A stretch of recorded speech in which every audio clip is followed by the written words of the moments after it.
कम से कम आप 20,000 रिजल्ट दीजिए, क्योंकि 4 दिन गर्दनीबाग धरना स्थल पर बैठे थे, फिर उस दिन भी धरना स्थल पर बैठे, फिर बीपीएससी ऑफिस गए, तो सारी चीजें अब क्लियर। अगर मन में कोई शक संशय है तो इसको आप ही दूर कीजिए, अन्यथा जो चीजें खबरें प्रकाशित हो रही है इस पर हम भरोसा नहीं करते। नहीं है, आप भी जो समझ रहे हैं कि 4700 रिजल्ट देकर खाना पूर्ति कर लेंगे, हम लोग चुप नहीं बैठने वाले हैं। अगर 4700 रिजल्ट कम आता है, अगर आ जाता है उतना रिजल्ट, तो हम लोग पूरे छात्रों के साथ, क्योंकि जिस पर जिसका अधिकार है, इधर उधर की बात ना कर। नमस्कार, हमारा नाम है समरीन और आपने देखना शुरू कर दिया है लाइव सिटीज। देखिए, बीपीएससी टीआरई 1.0 के बाद अब बीपीएससी टीआरई 2.0 की भी शुरुआत हो चुकी है। आपको मालूम है कि अब भी कई तरह की ऐसी बातें हैं जो अब भी अभ्यर्थियों को काफी परेशान कर रही हैं, फिर चाहे वो मुद्दा सप्लीमेंट्री रिजल्ट को लेकर हो या फिर एनआईओएस से डीलेड वालों का मुद्दा हो। अब भी अभ्यर्थियों की परेशानियों पर विराम नहीं लगा है।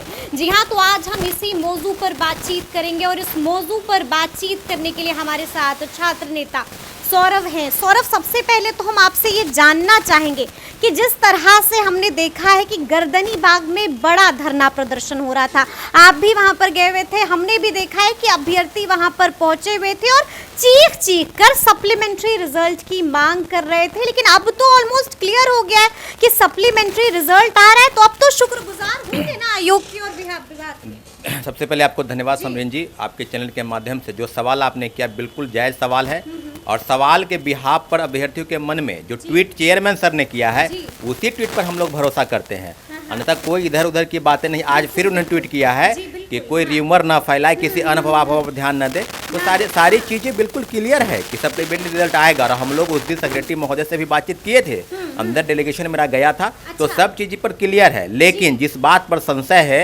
जो सीटें भी संशय मतलब क्या है, आप लोग को तो शुक्रगुजार होना चाहिए कि चलिए भाई अब सप्लीमेंट्री रिजल्ट आ रहा है, लगभग तय माना जा रहा है, लेकिन अब भी सस्पेंस नहीं। सस्पेंस इस बात को लेकर है ना भाई कि 4700 रिजल्ट के पास जो बातें हो रही है, जिस पर हम सच्चाई नहीं मानते, हम तो इस चीज को झूठा ही माने, क्योंकि बिहार के 4 प्रमुख लीडिंग पेपर सबने इस बात की पुष्टि की है। मैं तो नहीं कह रहा हूं, हम तो कह रहे हैं कि रिजल्ट कम से कम 20,000 आना चाहिए, 25,000, क्योंकि 28,000 पोस्ट खाली है। मेरे अनुसार नहीं, बीपीएससी और शिक्षा विभाग के ही अकॉर्डिंग हम बात कर रहे हैं। तो फिर आप जिस चीज की आप जिक्र कर रहे हैं उस चीज का हम भी जिक्र कर रहे हैं। हमारे साथी जो भी कट ऑफ पर है, जो मेरिटधारी है, उनकी इच्छा क्या है कि दोबारा परीक्षा दे या 9 महीना 8 महीना इंतजार करे, जैसा कि कहा जा रहा है कि तीसरे फेज की बहाली में उसको जोड़ा जाएगा। इस बात पर हम लोग को पूरा ऐतराज है और हम लोग माननीय चेयरमैन अतुल प्रसाद जी से ही आग्रह करते हैं, क्योंकि इतने बड़े आप संवैधानिक पद पर हैं। आपने ट्वीट किया था कि हम जो मल्टीपल रिजल्ट है उनको बाहर करेंगे, ड्रॉप आउट को बाहर करेंगे, कई नियोजित वाले हैं उनको बाहर करेंगे,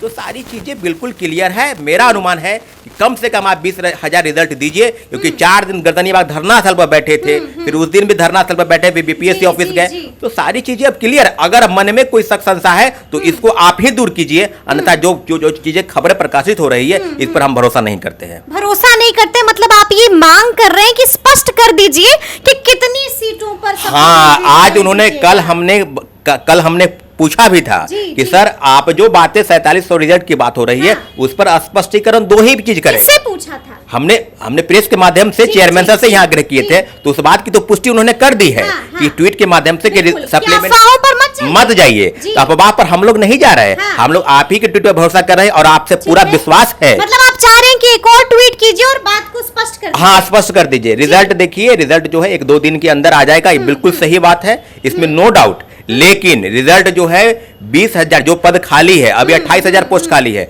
अगर हो सकता है 2-4 हजार आगे पीछे हो, लेकिन इतना जरूर है कि अगर 20,000 से कम रिजल्ट आता है तो फिर वो चीज नहीं है। आप भी जो समझ रहे हैं कि 4700 रिजल्ट देकर खाना पूर्ति कर लेंगे, हम लोग चुप नहीं बैठने वाले हैं। अगर 4700 रिजल्ट कम आता है, अगर आ जाता है उतना रिजल्ट, तो हम लोग पूरे छात्रों के साथ, क्योंकि जिस पर जिसका अधिकार है, इधर उधर की बात ना करें, न चेयरमैन न शिक्षा विभाग। अगर आपके मन में कोई शक संशय है तो आप ही दूर कर लीजिए ना भाई, कौन फैला रहा है अफवाह? अफवाह मिलकर शिक्षा विभाग और बीपीएससी फैला रही है।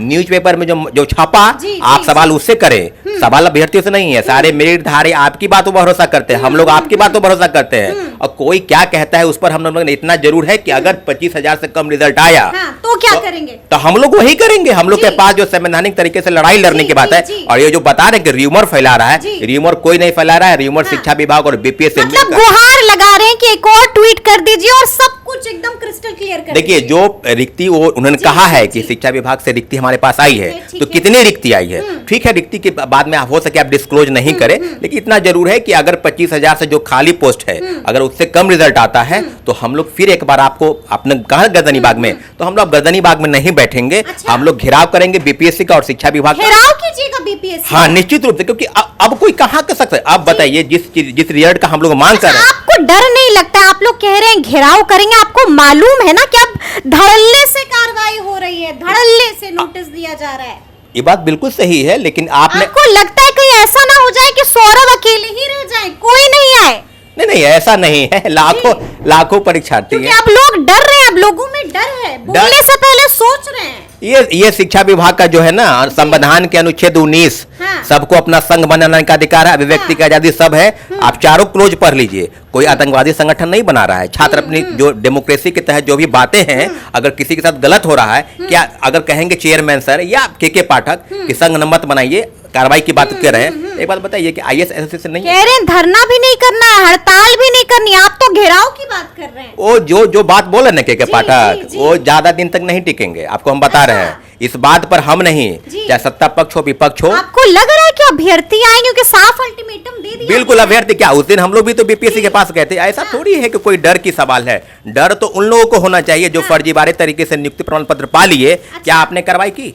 आपने जिला स्तर के कितने अधिकारियों पर कार्रवाई? कार्रवाई तो हो रही, तो हमको क्या उस पर सवाल है भाई? हम रिजल्ट चाहते हैं। 25,000 पोस्ट खाली है, 25,000 पोस्ट पर आप रिजल्ट निकालिए। अगर नहीं निकालते हैं तो फिर हम लोग तो लड़ेंगे। कहाँ के रहे? लड़ेंगे, सुनेंगे नहीं सुनेंगे नहीं, न घर के रहे न घाट के रहे, तो विद्यार्थी जाएंगे कहाँ जाएंगे? और जो कार्रवाई की बात है उसके लिए हम लोग तैयार है पूरी तरह से। आपको करना है, आप कार्रवाई कर दीजिए। अच्छा, ये बताइए कि आपको मालूम है ना कि 29 नवंबर को क्या फैसला आया था सुप्रीम कोर्ट का एनआईओएस को लेकर? आपने सुना होगा कि कितना परेशान है अब डीएलएड वाले। जी, निश्चित रूप से एनआईओएस का जो फैसला आया है उसमें सब चीजें लगभग क्लियर हो गई है। उनका यह कहना है कि जो भी 18 महीने के कोर्स है उसको 2 साल के बराबर वो नहीं है, उसको हम मान्यता नहीं देंगे।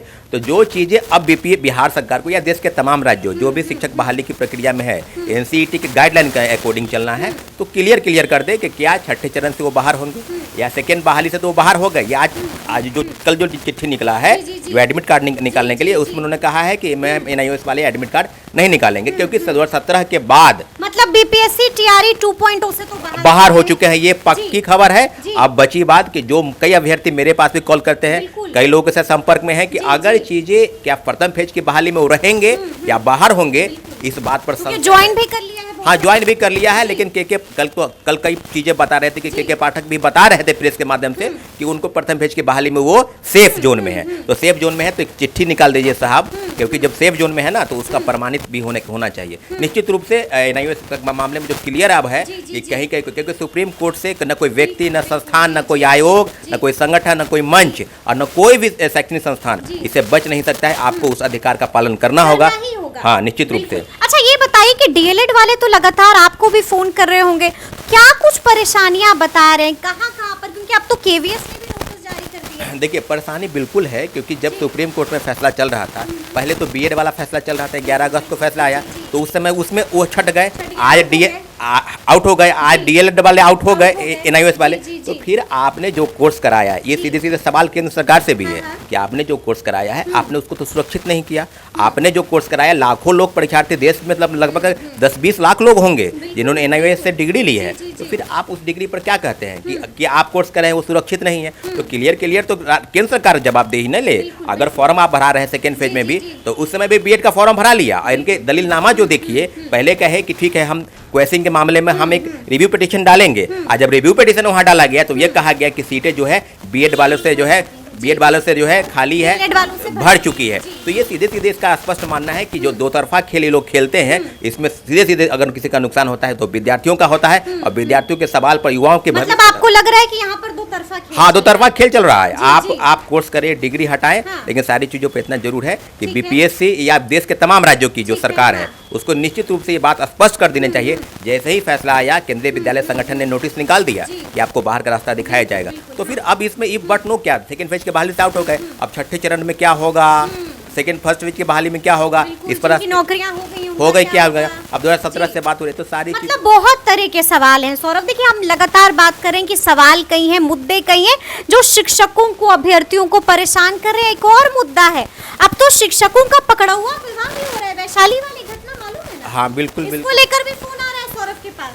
हाँ क्योंकि जी। मेरा जिला भी वैशाली ही है। अच्छा, आपका भी जिला वैशाली है? हाँ वैशाली है। तो वैशाली, देखिए बात वैशाली का नहीं है, बात जो सवाल है ये पकड़ुआ विवाह क्यों, क्योंकि जहाँ तक कि माननीय उच्च न्यायालय भी ने इसको अमान्य करार दिया है और कई चीज़ें। तो पकड़ुआ विवाह पर दो चीज़ सीधे क्लियर है। एक कि बेरोजगार लोग हैं उनका तो शादी नहीं होना है, ये तो तय है। और जो नौकरी में है वो भी सरकारी, वो सरकारी, तो वो तय मान के चले कि पकड़ुआ विवाह का अगर ट्रेंड शुरू हो गया है तो हो सके आप नौकरी में जाएं, हो सके आपका पकड़ुआ विवाह हो जाए। क्या लाभ, शिक्षक डरे हुए हैं इससे? देखिए ये बात आज नहीं, लगभग हम लोग जब छोटे थे तो ये बात सुनते थे कि किसी का पकड़ुआ विवाह हो गया, बीच में चीजें खत्म हो गई, लेकिन फिर धड़ल्ले से शुरू, फिर धड़ल्ले से शुरू हो गया। कई चीजें प्रकाशित होती है पेपर के माध्यम से या आप लोग के माध्यम से, कई चीजें दब जाती है। तो इतना जरूर है कि पकड़ुआ विवाह बिल्कुल सही नहीं है। ये अगर कहा जाए तो दहेज प्रथा या कई अनुकुरीति, सामाजिक कुरीति है जिसके खिलाफ में इस तरह की चीजें हो रही है। इतना जरूर है कि किसी के साथ इस तरह का न्याय नहीं होना चाहिए। हाँ लेकिन लड़कों के साथ जो चीजें हो रही है कि बेरोजगारी के दौर में फोन कॉल्स आ रहे हैं आपके पास भी? नहीं, पकड़ुआ विवाह को लेकर कई लोग हैं शिक्षक वाले कि भैया हम लोग क्या करें। हम कहें भाई इस पर तो हम लोग तो कुछ नहीं कर सकते हैं, क्योंकि ये कानून का भी मामला एक आता है। कानून, पुलिस क्या कर रही है, कोई किसी को बंदूक के नोक पर उठा ले तो ऐसा संभव नहीं ऐसी शादी तो मान्य भी नहीं। ये तो गार्जियन को, जो लड़की के गार्जियन है उनसे सवाल होना चाहिए कि जिनसे आप विवाह करा रहे क्या हैं। सौरभ को भी डर लग रहा है? नहीं, सौरभ तो बेरोजगार है, सौरभ को क्या डर लगेगा। जो लोग नौकरी में हैं वो लोग डरेंगे या क्या होगा, लेकिन इतना जरूर है कि कानूनी रूप से वो सक्षम सरकार उनको तय करे, क्योंकि कोई किसी को बंदूक के नोट पर शादी नहीं होती है। और ऐसा माननीय उच्च न्यायालय ने भी इस बात में कह दिया है कि ये पकड़ुआ विवाह नहीं चलेगा। एक आखिरी सवाल सौरभ, अब सौरभ क्या मांग करेंगे? क्योंकि देखिए मुद्दे कई हैं, कई ऐसे सस्पेंस हैं जो अब भी बने हुए हैं, कई परेशानियां हैं जो अभ्यर्थियों को सता रही हैं। मांग क्या करेंगे? मांग एक ही आपके चैनल के माध्यम से हाथ जोड़ के, अच्छा हाथ जोड़े हुए हैं हाँ। अतुल प्रसाद जी कि प्लीज आप रिजल्ट निकाल दीजिए। और जो बात पद खाली है, क्योंकि लाखों अभ्यर्थी आपको जानते हैं, आपको सुनते हैं, और आपके चैनल के माध्यम जो सवाल है कि आप रिजल्ट निकाल दीजिए। और निश्चित रूप से आपकी बात पर हम भरोसा करते हैं, तभी आपसे हम गुहार लगा रहे हैं जी। तो देखिए हाथ जोड़ के सौरभ ने गुहार लगा दी है, साफ साफ कह दिया है कि आखिर क्या चाहते हैं, क्या रिक्वेस्ट कर रहे हैं, आपने भी सुना है। तो ये पूरी बातचीत आपको कैसी लगी कमेंट करके हमें ज़रूर बताइएगा। तो इस तरह के तमाम अपडेट्स के लिए ऐसे ही हमारे साथ बने रहिएगा और देखते रहिएगा लाइव सिटीज़। बहुत शुक्रिया।